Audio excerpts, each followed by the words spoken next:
Պարոն Սամսոնյան, շնորհակալություն, որ համաձայնեցիք մեզ հետ զրույցին։ Մի քանի հարցերի շուրջ ենք խոսելու։ Երևս առաջինը երեք Նիկոլ Փաշինյանը հայտարարեց, որ Օնիկ Գասպարյանը այլևս Հայաստանի Հանրապետության գլխավոր շտաբի պետ չէ, որին հաջորդեց նրա այցը գլխավոր շտաբ, որը բավական այսպես հակասական արձագանքի արժանացավ։ Շատերը նշում են, որ նույն գլխավոր շտաբում նրան դիմավորեցին այն զինվորականները, սպայական այն կազմը, որը ևս միացել էր Նիկոլ Փաշինյանի հրաժարականի պահանջին։ Հետևաբար ինչպես էին նրանք կարողանում համոզել նրան, Ստեփան Միշուշինին զրուցել եւ լսել այն հայտարարությունները Նիկոլ Փաշինյանի համաձայն, որի որ վաղ ժամանակներում ենք գտնվում եւ բոլորիս ենք պատասխանատու, պատասխանատվությունը կիսում ենք, պետք է դուրս գանք այս ամենի միջից։ Խնդրեմ ձեր դիտարկումները երեկվա այցի եւ շեյի Նախ շնորհակալություն հրավերի համար, առաջինը որպես նախաբան նախ եկեք հասկանանք ինչ էր ուզում գլխավոր շտաբը եւ վերջում ինչ ստացավ գլխավոր շտաբը, ինչպես էր ուզում հասնել իր նպատակներին, հետո արդեն մնացած շարունակությունը ինչպես ասացիք։ Ուրեմն նախ ի սկզբանե պարզ էր, որ գլխավոր շտաբի հայտարարությունը առանց ռեալ գործողությունների անհնար էր, որ հաջողության հասներ։ Եթե Նիկոլ Փաշինյանը հրաժարական տալու պատրաստ մարդ լիներ, նա հրաժարական կտար նոյեմբերի 11-ին հենց, կամ նոյեմբերի 10-ին, կամ միգուցե նոյեմբերի 9-ին եւ չէր ստորագրի այն ինչ ստորագրեց։ Հետևաբար բնական էր, որ պետք էր որևէ գործողություն։ Այդ գործողությունը չեղավ։ Եվ այդ գործողությունը պետք էր փոխադարձության սկզբունքով արվեր։ Այսինքն այդ գործողության համար պետք էր կամ ընդդիմադիր ուժերի կողմից համարժեք գործողությունների շարք, որը կբերեր բոլոր լեգիտիմ իրավունքները կտար գլխավոր շտաբին խառնվելու, կամ գլխավոր շտաբը ինքը պետք է մինչև հայտարարություն աներ գործողություն, որից հետո նոր հայտարարություն աներ, որ ամեն ինչ զինվորականների վերահսկողության տակ է, Հայաստանի Հանրապետության վարչապետի պաշտոնը զբաղեցնող անձը կալանավորված է եւ այլն եւ այլն։ Բայց դրա փոխարեն մենք ընկանք շատ կործանարար դիսկուրսի մեջ։ Որն է այդ դիսկուրսը։ Օրինական է, օրինական չէ։ Գենշտաբը կարող է ռազմական հեղաշրջումը ընդունելի է, ընդունելի չէ։ Ռազմական հեղաշրջում է, թե ռազմական հեղաշրջում չէ։ Եվ ի հակադրություն դրա երկրորդ անձը, որի մասին խոսում ենք, կապիտուլյանտը շատ հստակ գործողությունների ծրագրով սկսեց գործել։ Երբ որ մինչև ընդդիմությունը փետրվարի 25-ին մտածում էր ամենաանմիտ քայլն անելու Բաղրամյան պողոտա շարժվելու մասին, Նիկոլ Փաշինյանը շատ հստակ ուներ իր քաղաքական պատկերացումները եւ իր քաղաքական պատկերացումներին զուգահեռ շարում էր իր գործողությունների ծրագիրը եւ կատարում էր այն, ինչ որ կատարվեց։ Ըստ էության դուրս եկավ այսպես, որ ընթացքում անգամ որպես շեղող հնարք գործի մեջ մտցրեցին նախագահի պաշտոնը զբաղեցնող անձին, նախագահի պաշտոնը զբաղեցնող անձը իր մարդկային տվյալներին համարժեք թուլամորթությանը համարժեք արեց այն ինչ որ իրենից պահանջում էին իշխանությունները կապիտուլյանտ եւ մենք ունեցանք հանգուցալուծում, որտեղ առանց որևէ այսպես ասած կրակոցի, ճակերտավոր կրակոցը սպանվեցին բազմաթիվ նապաստակներ։ Եվ երեք մենք տեսանք մի պատկեր, որը տեսնելուց հետո ես եւ կարծում եմ շատ շատերը, այսպես ասեմ, ուրախ են, որ գոնե պատերազմը այն ավարտը ունեցավ, ինչ որ ունեցավ։ Այս սպայակազմով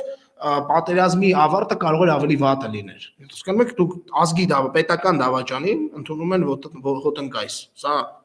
անհասկանալի, աներևակայելի երևույթ է։ Որեցին այս բաները, որոնք նաև, եթե այսպես խոսենք, հայտնի է, թե պատերազմի ժամանակ, որը դուք եք բազմում անգամներ բարձրացնել եք, եւ ինչպես էին ենթարկվում վարչապետի ընտանիքին։ Տեսեք, դե ըստ էության նրանք պետք է այդպես էլ անեին։ Նորությամբ կրկնում, մենք ունեցանք մեծ խնդիր։ Խնդիրը հետեւյալն էր. գլխավոր շտաբի հայտարարությանը չհաջորդեց ոչ ընդդիմության կողմից համարժեք գործողությունների շարք, ոչ գլխավոր շտաբի կողմից վճռականություն։ Տեսեք, ընդհանրապես, եթե մի ընդհանուր, այսպես բանաձև փորձենք տալ, գործում է հետեւյալ բանաձևը։ Նիկոլ Փաշինյանը պատրաստ է ի հեճուկս Հայաստանի Հանրապետության գնալ բոլոր տեսակի վճռական գործողություններին։ Նա մահապարտի նման կարող է գնալ վաբանկ։ Ցանկացած պարագայում։ Ցավոք սրտի, մինչ այս հանուն Հայաստանի Հանրապետության վաբանկ գնացողներ ու վճռականություն դրսևորողներ չկան։ Այ երբ որ կլինի այդ հակադիր բևեռը, մենք կտեսնենք, որ զինվորականներն են ոգևորվում եւ վճռականություն իրենց մեջ մտցնում եւ մնացած բոլորը։ Շատ են ասում վճռականությունը որն է, ինչ է։ Գիտեք, վճռականությունը շատ պարզ տրիվիալ մեխանիզմ ունի իր մեջ։ Ես կարամ նավազագույնը 3-4 դեպք նշեմ, որտեղ որ ընդդիմության հապաղումը բերել է կործանման։ Եռաբլուրի հանրահավաքից սկսած, փետրվարի 25-ի հանրահավաքով շարունակած, փետրվարի ներեցեք, մարտի 1-ի հանրահավաքի նախօրեին։ Վճռականությունը դա է։ Եթե մարդիկ պատրաստ չեն նստելու հանուն Հայաստանի Հանրապետության, Նիկոլը պատրաստ է հավերժ նստելու ընդդեմ Հայաստանի Հանրապետության եւ հավերժ պահելու իր իշխանությունը ընդդեմ, երբ որ կգտնվեն մարդկանց համախումբ, որոնք որ կկարողանան վերցնել իրենց վրա պատասխանատվություն եւ պատրաստ կլինեն հանուն Հայաստանի Հանրապետության անգամ նստելու, ոչ թե կասեն դե ես 2 երեխա ունեմ, բայց ոնց նստեմ։ Այդ ժամանակ մենք կունենանք արդյունք։ Մենք կտեսնենք ինչա վճռականությունը։ Ռուսաստանը բնակ քաղաքագետ Անդրանիկ Միքանյանը մեծ զրույցներում այսօրերին մենք հաջող ենք նրա հետ զրույցում նշեց ուղղակի է մեջբերում նրա խոսքը, ասած եթե Օնիկ Գասպարյանն ու գեներալները չգնան Նիկոլ Փաշինյանի հետևից, նայեք քերթելու այդ զինվորականների կաշին իր խոսքն ասում է, չէ՞։ Եվ ըստերիցիան մենք տեսանք, որ այդ զինվորականներն ու Օնիկ Գասպարյանը չգնացին Նիկոլ Փաշինյանի հետևից, եւ նա նաեւ ասում է, որ պետք է առաջ գան նոր զինվորականներ, այսինքն կամ ոչ թե նոր զինվորականներ, այն մարդիկ կամ զինվորականներ, ովքեր արդեն այլևս պատասխանատվության կենտրոնին ոչ միայն Նիկոլ Փաշինյանը, նաեւ Օնիկ Գասպարյանի, որ եթե դուք տեղյակ եք եղել դավաճանության եւ այս պատերազմը հանցավոր համաձայնությամբ կանոն տալու հետ եւ ոչ մի քիչ չեք ձեռնարկել այն կասեցնելու համար եւ դրանից հետո քայլեր չեք ձեռնարկել, ուրեմն հավասարաչափ կիսում եք այդ պատասխանատվությունը եւ պետք է դատապարտել։ Ես մեղմ ասած կիսում եմ այդ կարծիքը եւ ասեմ ձեզ մի բան, փաստացի մենք գործում ենք մի միջավայրում, որտեղ կա, նորից եմ կրկնում, Հայաստանի Հանրապետության իշխանությունը զավթած դրսի ուժերի կողմից ուղղակի կառավարման տակ գտնվող քաղաքական միավոր եւ չկա Հայաստանի Հանրապետության քաղաքական ապագայի համար սեփական անձը զոհաբերելու պատրաստակամություն ունեցող քաղաքական միավոր կամ համախումբ քաղաքական միավորների, որովհետև եթե դա լիներ, կլիներ նաև արդյունք, որովհետև այդ արդյունքը նորից եմ կրկնում, արդյունքը չի ծնվում ինչ-որ արհեստական ճանապարհով, արդյունքը ծնվում է գործողությունների հետևանքով, եւ եթե դու անում ես անընդհատ նույն գործողությունը, այլ արդյունք դրանից ակնկալելը միամտություն է, եւ մենք ցավոք սրտի նորից եմ կրկնում, ցավոք սրտի մենք գործում ենք դեռ այդ շրջապատույտի մեջ ենք, այդ շրջապատույտը մեզ լավ տեղ չի տանում, Հայաստանի Հանրապետությանը առավել եւս լավ տեղ չի տանում, այդ շրջապատույտի հետևանքով մենք այս պահի դրությամբ ունենք շատ վատ տրամադրություններ հասարակության մեջ, որը չի կարելի որևէ կերպ հանդուրժել, որը չի կարելի թույլ տալ, որպեսզի շարունակվի, բայց նաեւ նույն գործողությունները անելով չի կարելի նաեւ ակնկալել, որ հակառակ ռեակցիան մենք ստանալու ենք։ Պետք է կարդինալ փոփոխություն քաղաքական գործողությունների, քաղաքական ծրագրի տրամաբանության մեջ։ Ձեր խոսքի սկզբում անդրադարձեք նաև Արմեն Սարգսյանին, ու այսպես նորից առաջին պլանը բերելով ձեր խոսքի գործող իշխանությունը, Արմեն Սարգսյանի կեցվածքն ու այն հայտարարությունը, որ դիմադիների եւ Նիկոլ Փաշինյանի հրավիրում նախագահական ստավայր հանդիպման, դուք գրավում եք արել, որ մի իրեն հարգող գործիչն է պատրաստ գնալ այդ հանդիպման, այսպես բանալի բառ, այսպես հարգող գործիչ, ինչ քայլ է սա հերթական անգամ Արմեն Սարգսյանի կողմից ձեռնարկված։ Տեսեք, նախ դա ապաքաղաքական հայտարարություն է, որովհետև քաղաքականության մեջ հնարավորի արվեստը միշտ ակտուալ է եւ կարելի ամեն տեղ էլ գնալ, ամեն ինչ անել, բայց Հայաստանում ամեն ինչը շեղված է իր բնական հունից։ Արմեն Սարգսյանը իրականում ունի մեկ գործառույթ։ Արմեն Սարգսյանի հիմնական գործառույթը Հայաստանի Հանրապետության կործանմանը նպաստելն է։ Արմեն Սարգսյանի հետ որևէ հանդիպում, որևէ արդյունք չէր տալու նախկինում, չի տալու հիմա եւ չի տալու ապագայում, որովհետեւ Արմեն Սարգսյանը իրականում, նորից եմ կրկնում, որևէ բանով չի տարբերվում Նիկոլ Փաշինյանից մեկ, երկրորդ որևէ ձևով դուրս չի օտարերկրյա գործակալական ցանցի անդամ լինելու շրջանակից եւ որևէ կերպ չի կարող, կներեք, տղամարդկություն չունեցող մարդը չի կարող տղամարդու կեցված կընդունել։ Եվ չի կարելի անընդհատ նրանից ակնկալել, որ նա բավոր այս անգամ ստացվի, բավոր այն անգամ ստացվի, չի լինելու։ Եվ լուրջ չի այն բնդումները, որ մենք գնանք կհանդիպենք, կպահանջենք Նիկոլ Փաշինյանի հրաժարականը, կներեք, Նիկոլ Փաշինյանի հրաժարականը դուք պահանջում եք արդեն 5 ամիս։ 5 ամիս ձեր հետ մենք բոլորս պահանջում ենք։ Նիկոլ Փաշինյանի հրաժարականը պահանջելով որևէ արդյունքի չեն հասնելու։ Հետևաբար, եթե մարդիկ ունեն ցանկություն գնալու եւ հերթական անիմաստ անմիտ եւ իդեպ թշնամու քաղաքական օրակարգը սպասարկող հանդիպմանը թող գնան, հետո իրենք են բացատրելու, թե ինչի այսպես չստացվեց։ Այսինքն երբեք գիտեք ինչ, լուսավոր Հայաստանի մասին ես մի քանի անգամ արտահայտվել եմ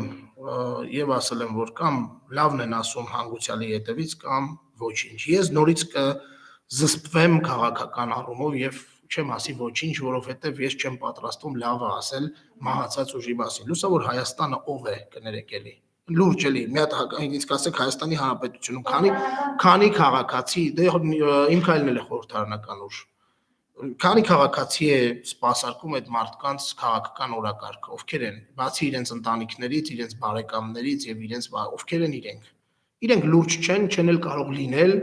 նորից եմ կրկնում, անհետաքրքիր է բոլոր առումներով, իրենց որևէ բանը մեկնաբանել, ով ուզում է ընդունի։ Ես կրկնում եմ, սա ասում եմ ընդհանրական։ Արմեն Սարգսյանի հետ հանդիպելը դա քաղաքական, չգիտեմ, դրանից այսինքն չէ հանդիպել, այլ հանդիպումից ինչ-որ բան ակնկալելը, դա քաղաքական դալտոնիզմի ուղղակի ախտանիշներ են, շատ ցցուն ձևով երևացող։ Հետևաբար լավ է գնալ բուժվել դրանից, քան շարունակել այդ հիվանդությամբ տառապել եւ ապրել։ Ընդդիմությունը այդ ներդրում որպես անհատ քաղաքացի հասարակական կազմակերպության ղեկավար 5 ամիս է դրսում պահանջում է Նիկոլ Փաշինյանի հրաժարականը, այսպես արդեն նաև Դրամջան Պողոս Ստեփան, Բաղրամյան Պողոտան, ինչպես եք վերաբերվում ընդհանուրս ձեր գործառույթներին, ձեր իրականացրած քայլերին, հաշվի առնելով, որ Նիկոլ Փաշինյանը նորից շարունակում է լիազորություններ իրականացնել, ինքն է հանրահավաք հրավիրում պատասխան բոլորի, ինքն է գալիս դեպի Բաղրամյան Պողոտա, այսպես ասենք, իր հրավիրած հանրահավաքով։ Ձեր ընդդիմության պահվածքը, կեցվածքը ինչպես է ձեր կարծիքով։ Եկ թույլ տվեք ես ինձ տարանջատեմ կոնկրետ հիմա գործողություններ անողներից, որովհետև ես այդտեղ շարքային քաղաքացու նման եմ մասնակցում, չեմ բացառում բնականաբար որևէ ապագայում ավելի ակտիվ ու ավելի գործուն մասնակցություն, բայց այնուամենայնիվ ես թույլ տվեք տարանջատեմ ինձ, ես չեմ հանդիսացել որոշումների կայացման գործընթացում որևէ ազդեցություն ունեցող մարդ։ Հետևաբար ասեմ, նախ եկեք մի բան ասեմ, գործ անողին չեն քննադատում, գոնե հրապարակային։ Սա չի կարելի։ Իմ քննադատությունները ուղղակիորեն ես վստահ եմ լսել են, հասել է ողջ այս ընթացքում շարժման ղեկավարությանը։ Բոլորը գիտեն, թե ես օրինակ որպես տեխնոլոգիաների որոշակի տիրապետող մարդ ինչ եմ կարծում եւ ինչ եմ ակնկալել շարժումից։ Ես թույլ տվեք քննադատությունները մի քիչ առաջվանով սահմանափակեմ եւ ասեմ հետեւյալը։ Պարզ է, տեսանելի է բոլորին, այդ թվում նաև 17-ի, այսպես ասած, քաղաքական ղեկավարներին, որոշում կայացնողներին, որ իրենց 5 ամսվա քաղաքական գործունեության հետևանքը անփոփոխ է թողել Հայաստանում քաղաքական, այսպես ասած, ողջ կառուցվածքը եւ ըստ էության որևէ արդյունքի չեն հասել։ Վստահ եմ, որ նրանք բոլորը լավ գիտեն, բոլորը իրազեկված են, հավատացնում եմ ձեզ, ես գոնե իմ իմանալու մակարդակում կարող եմ ասել, իրազեկված են բոլոր այն սխալների մասին եւ նաեւ թե ինչ պետք է անելու մասին եւ վստահ եմ, որ ինչ որ պահի եւ հույս ունեմ, որ այդ պահը շատ ավելի ուշ չի լինի, քան հիմա, որտեղ հիմա արդեն ուշ է, այդ հետեւությունները կարվեն։ Բայց նորից եմ կրկնում,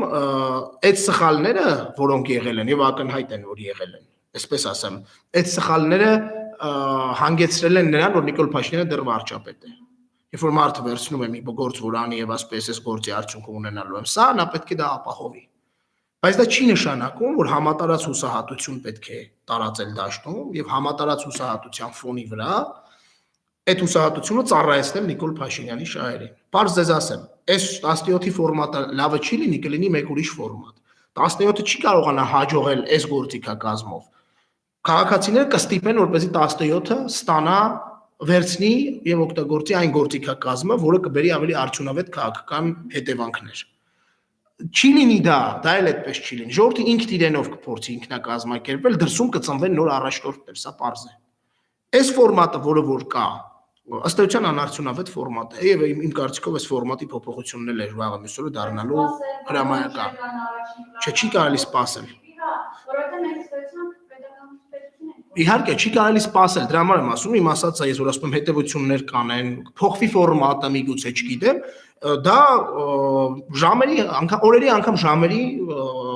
հրամայական է քաղաքական ընդդիմության առջև դրված։ Սա պետք է ռեալ փոխվի եւ պետք է ստանալ ավելի լավ հնարավորություն,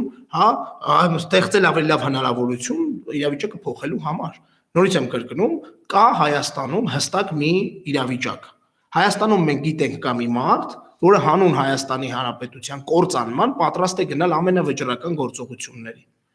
Հիմա Հայաստանում փնտրվում են քաղաքական առաջնորդներ, որոնք պատրաստ կլինեն նստել, պատրաստ կլինեն սպանվել, պատրաստ կլինեն կրել ամենածանր զրկանքները հանուն Հայաստանի Հանրապետության, որովհետև երբ որ սա կա, նա չկա, նա միշտ լինելու է հաղթողի դերում։ Մենք պետք է սա փոխենք, այս տրամաբանությունը փոխենք։ Սեփական անձը զոհաբերելու պատրաստ մարդիկ են պետք։ Իդեպ սա ասելով ես բնավ ընդդիմադիր գործիչներից որևէ մեկի սեփական անձը զոհաբերելու պատրաստակամությունը կասկածի տակ չեմ դնում։ Սա պրակտիկայից ելնելով եմ ես ասում։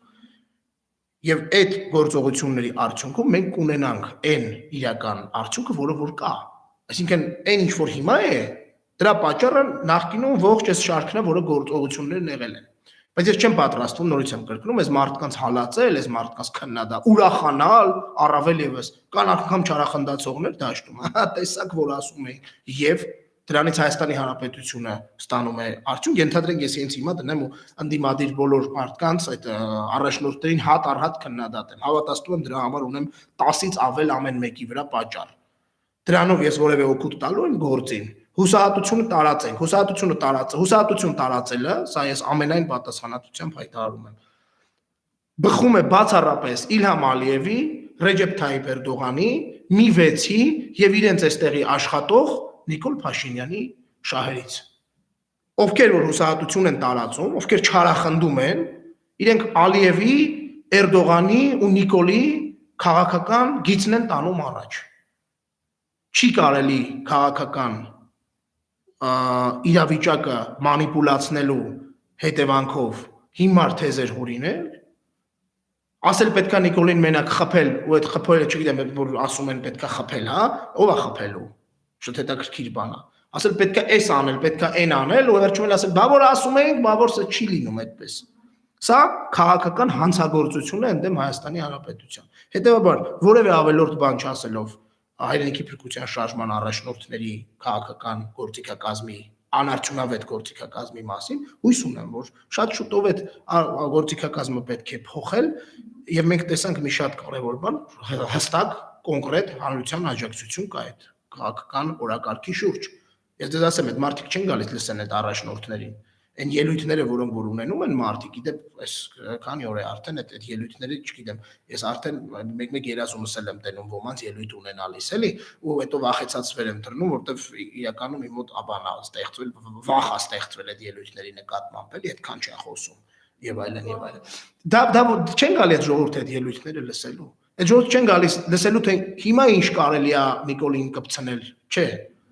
Այդ ժողովուրդը գալիս է մի նպատակով, այդ ժողովուրդը գալիս է Նիկոլի հրաժարականը տեսնելու, Նիկոլին այս երկրից քշելու նպատակով, եւ այդ ժողովուրդը հասնելու այդ նպատակին, անկախ ամեն ինչից, անկախ նրանից, թե այսօր ովքեր են կանգնած այնտեղ։ Դրա համար ես նրանց քննադատելու որևէ միտք ու առիթ չունեմ։ Պետք է կարդինալ փոխել մոտեցումները, պետք է ռեալ վերանայել այն ինչ որ եղել է եւ չանել ամեն ինչ ու սպասել, որ ամեն ինչ լինելու է այլ կերպ, լինելու է նույն ձևով։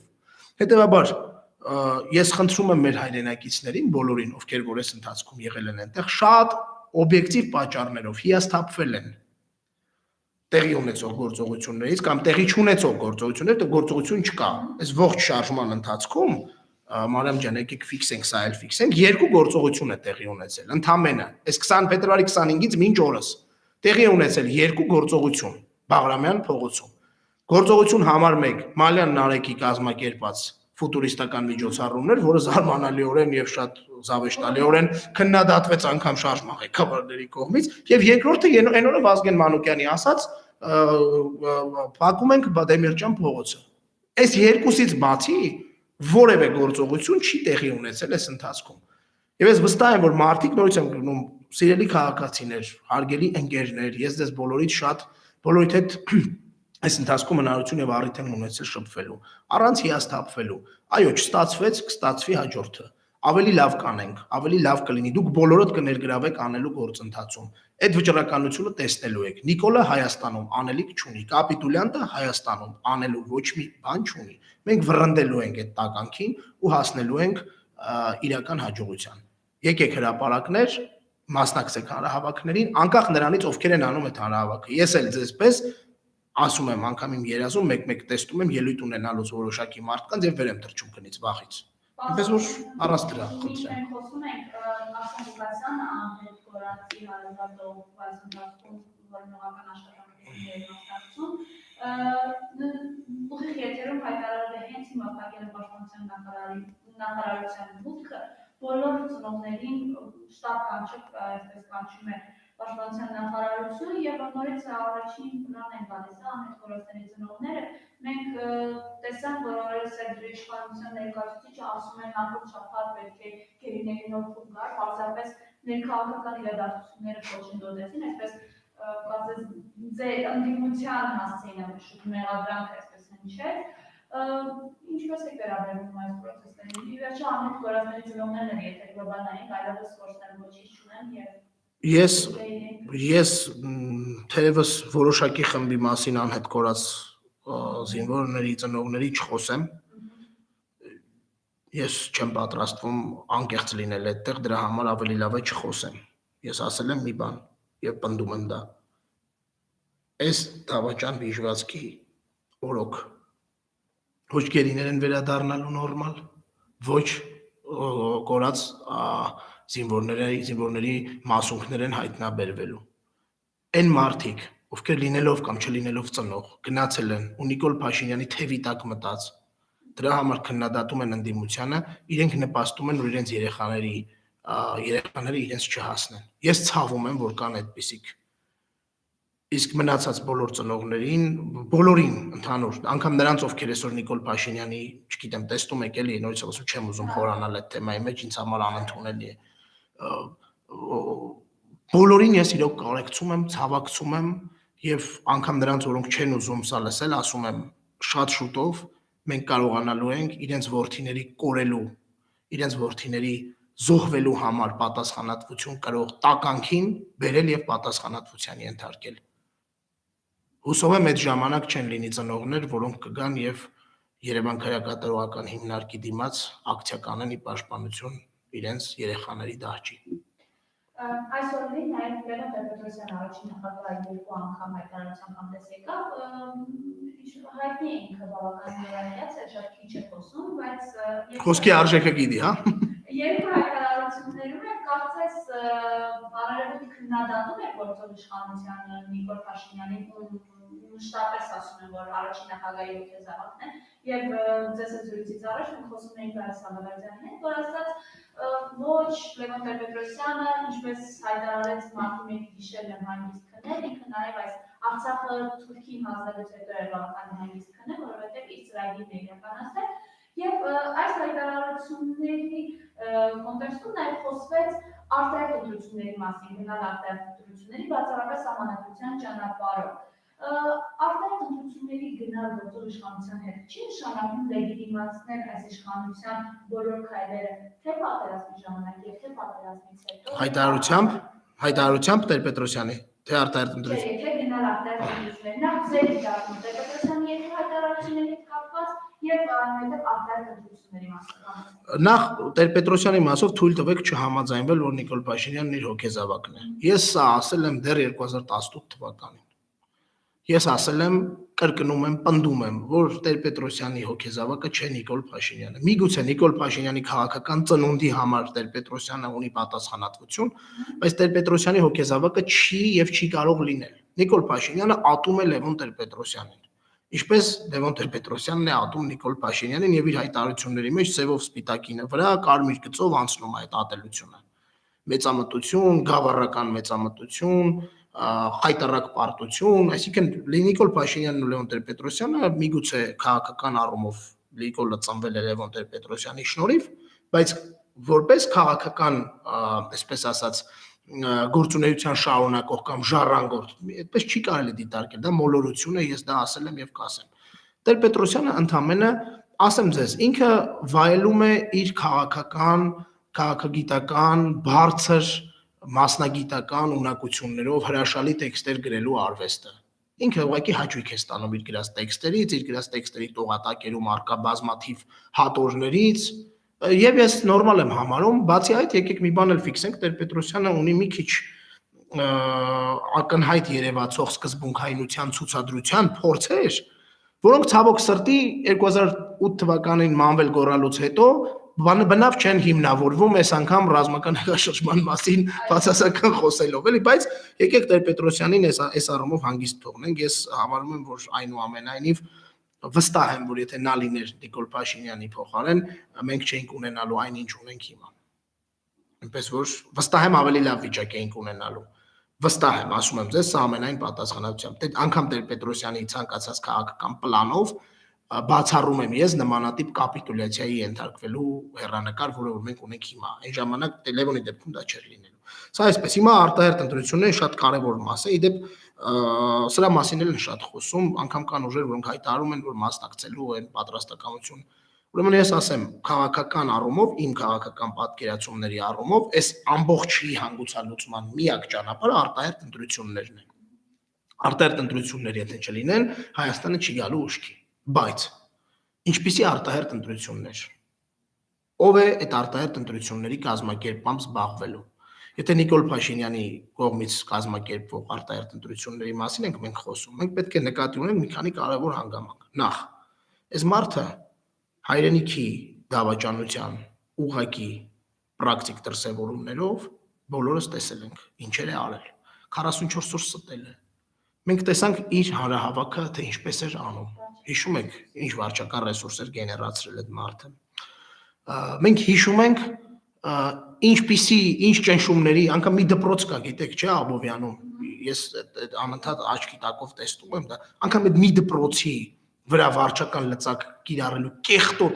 կեղտոտ պատրաստակամություն ունի այս մարդը։ Գնում են ոստիկաններով դասատուներ են բերմանի ենթարկում, հասկանում եք սա ինչ է։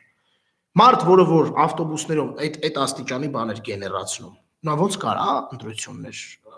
անցկացնի ու այդ ընտրությունները լինեն լեգիտիմ։ Ինչպես կարող է 3 բացահայտումը տեսակ Հայրապետյանների ընտանիքի նկատմամբ Աննա Վարդապետյան անուն ազգանունով անձի խայտարակ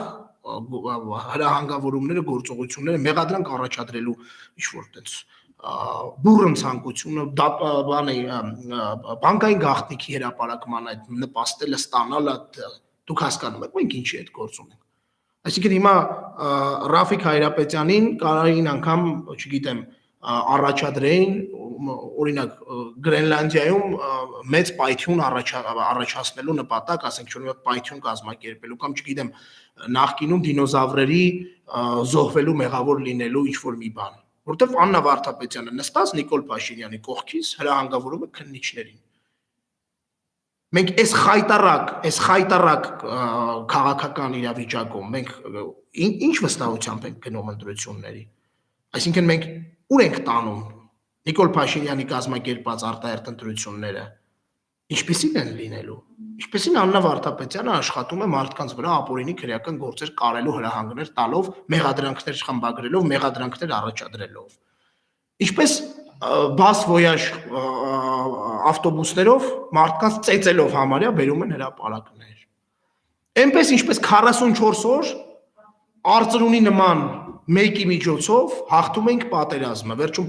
պարտվել ենք խայտարակ ձևով։ Դուք չեք պատկերացնում, այդ ժամանակ ես ասեմ, որևէ պարագայում Նիկոլ Փաշինյանի վարչապետության օրոք արտահերտ ընտրությունների գնալը այս պահի դրությամբ իմ խորին համոզմունքն է, որ ուղղակիորեն Նիկոլ Փաշինյանի քաղաքական իշխանության երկարաձգելու փորձ է լինելու եւ այդպես էլ ավարտվելու է։ գրվելու են թվեր, վերջում ինչ են անելու։ Եթե դժբախտություն ունենանք ու լինի այն ինչ որ հիմա ունենք, ելնելու են ելույթ ունենան, ելույթներով ինչ են անելու։ Հա, թե հետընտրական ժամանակել ենք վճռականության կորստի բանով գնալու հայտարարության։ Չկա։ Իշխանությունը ներսից կազմակերպվի, հաշվառելով, որ այսօր մենք կանգնած ենք տնտեսական, սոցիալական շատ խնդիրների առաջ, պատերազմ, կորոնավիրուս, եւ այս ամենը կարող է եւ արդեն ներքին բարակում կազմակերպում բերել գործող իշխանության։ Եթե աշխատել այդ ուղղությամբ, իհարկե հնարավոր է։ Օրինակ, Սյունիքի մարդը չի կարողանում գնալ։ Օրինակ, Երևանի քաղաքապետի հետ ունի լուրջ խնդիրներ։ 5 պատգամավոր դուրս է եկել իր ֆրակցիայից, չէ՞։ Աշխատանք տարվել է այդ 5 պատգամավորի հետ, որ այդ 5 պատգամավորը օրինակի համար դառնան մի ֆրակցիա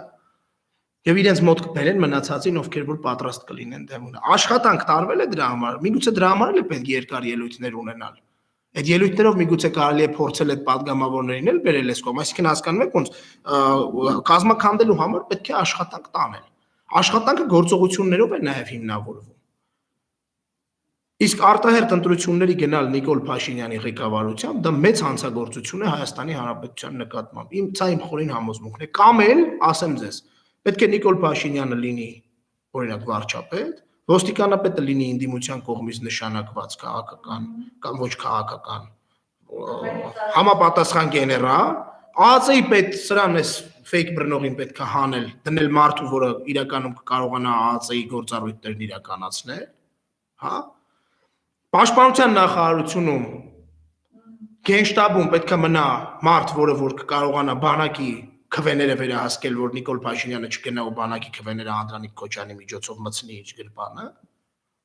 Այս դեպքում իհարկե կարելի է գնալ արտահերտ ընտրությունների։ Թող Նիկոլն լինի վարչապետ, բայց այդպեսի բան Նիկոլ Փաշինյանը չի թույլ տալու։ Հետևաբար արտահերտ ընտրությունները միակ հանգուցալուծման ճանապարհն են Հայաստանում իշխանությունը ժողովրդին ոչ թե Ադրբեջանին թողելու, այլ ժողովրդին վերադարձնելու համար, բայց առանց Նիկոլ Փաշինյանի։ Նիկոլ Փաշինյանով դա անթույլատրելի է։ Շնորհակալություն, պարոն։ Ես եմ շնորհակալ։